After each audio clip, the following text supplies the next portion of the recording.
December 2025 వృషభ రాశి మాస ఫలాలు ఏ విధంగా ఉండబోతున్నాయో చూద్దామండి. చాలా గ్రహాల యొక్క స్థితిలో మార్పులు రాబోతున్నాయండి. కాబట్టి ఏంటంటే ప్రత్యేకమైన మార్పులు తీసుకొచ్చే మాసం ఈ యొక్క వృషభ రాశి వారికి ఇక డిసెంబర్ మాసం అని చెప్పవచ్చు. అసలు వృషభ రాశి వారి స్వభావం ఏంటంటే వృషభ రాశి జాతకులు సహజంగానే శాంతివంతులు అని చెప్పవచ్చు. అదేవిధంగా నేచురల్గానే ప్రకృతికి సహజ సిద్ధంగా వారి యొక్క స్వభావం ఉంటుందని చెప్పాలి. హార్డ్ వర్కింగ్ నేచర్ అని చెప్పాలండి. రాష్ట్రాధిపతి శుక్రుడు కాబట్టి మంచి అలంకరణ ఇలాంటివి ఇష్టపడతారండి.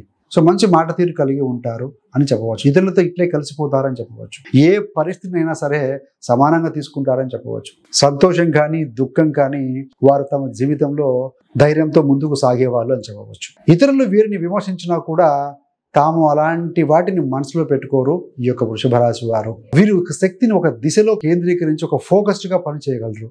ఆ పని చేయడం అనేది వీరి యొక్క సహజ గుణం అండి.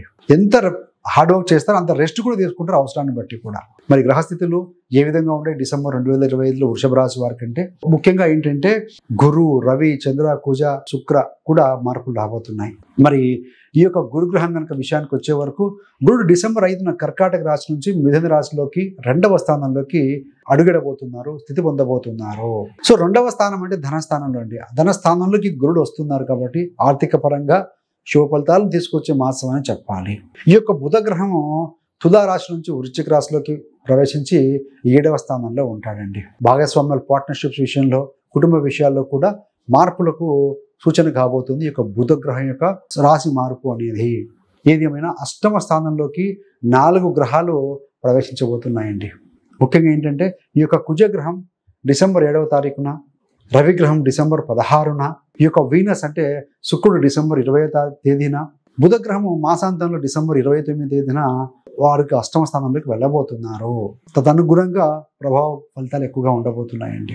ముఖ్యంగా ఏంటంటే ఆర్థిక పరిస్థితి చూస్తే వృషభ రాశి జాతకులకి ఏంటంటే ఆర్థికంగా చాలా శక్తివంతంగానే ఉంటారు అని చెప్పవచ్చు. ఎంత కష్టం వచ్చినా కూడా అష్టమంలో గ్రహాలు ఉన్నాయి కాబట్టి ద్వితీయ స్థానాన్ని చూస్తూ ఉంటాయి కాబట్టి సమయానికి మాత్రం ధనం వస్తుంది, ధన ప్రవాహం ఉంటుంది, నగదు సౌలభ్యం కాపాడుతుంది అని చెప్పాలండి. సో ఈ గతంలో ఈ గురువు ఈ స్థానంలో ఉన్నప్పుడు వచ్చినట్లే వచ్చి ధనవృద్ధి కాకుండా వెళ్ళిపోయింది. ఇప్పుడు ఏంటంటే కాస్త ధనవృద్ధి కనబడుతూ ఉంది అని చెప్పాలి. మరి ఆరోగ్య విషయంలో ముఖ్యంగా చలికాలం స్టార్ట్ అయింది.